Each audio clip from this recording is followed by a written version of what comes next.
ভিতরে ঢুকে দরজা আটকে রাখছে। মেয়ের ভাবি আর মেয়ের খালা। মেয়ের নাম কি?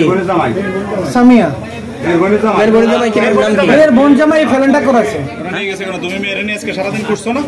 মেয়ে আমার নিচে, মেয়ে নিজেই আমি নিজে চিনি না মেয়ে গেছে। আমার কেউ একজন আমার শাশুড়ির মোবাইলে ফোন দিছে, কইছে যে আপনার মেয়েরে এখানে আটকেছে। কোথায় আটকেছে? হ্যাঁ। পরে এই খবর শুনি আমি এখানে আইসি আর আমি দেখছি যে এখানে অনেক লোকজন ধরেছে, তখন এগুলো ঘরের মধ্যে আটকে রাখছে। শুনছি যে আমার শালি ধরা খাইছে, কার লগে ধরা খাইছে জানি না। এখন নতুন মেম্বার হইলো মামুন। উনি বলছে গার্জিয়ান নিয়ে যাই, এতটুকুর পরে উনি গার্জিয়ান নিয়ে যায় নাই। উনি বলছেন নাম্বারটা দেন, আমাদের এখানে মসজিদের ইমাম সাহেব আছে। তাহলে এক সপ্তাহ থেকে বিয়ের মানে বিয়ের কথাবার্তা, আর সেজন্য ছেলেটাকে আটক করা হয়েছে। না না না, আটকের কোনো কথা হয়নি, আটকের কোনো কথা হয়নি।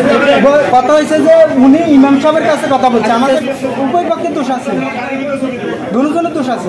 গার্ডিয়ান হিসাবে হের মা বাবাও জানে না, আমিও জানি না, কেউ জানে না। যখন মেয়ে বলছে মেয়ে মাদ্রাসাতে আসছে, বইটা এখনো তার সাথে আছে। মেয়ে কি আগে থেকে ফ্যাম করে ছেলের লাগে? হ্যাঁ, উনি মাদ্রাসাতে গার্ডিয়ান নিয়ে যাবে। আচ্ছা, এই কথাটুকু মেয়ে মাত্র ক্লাস 7 পড়ে, আপনারা বিয়ে প্রস্তাব কিভাবে দেন বা কিভাবে আপনারা এগুলো রাজি হন? আইডি কার্ডে বয়স হয়, উনি এটা পড়ে।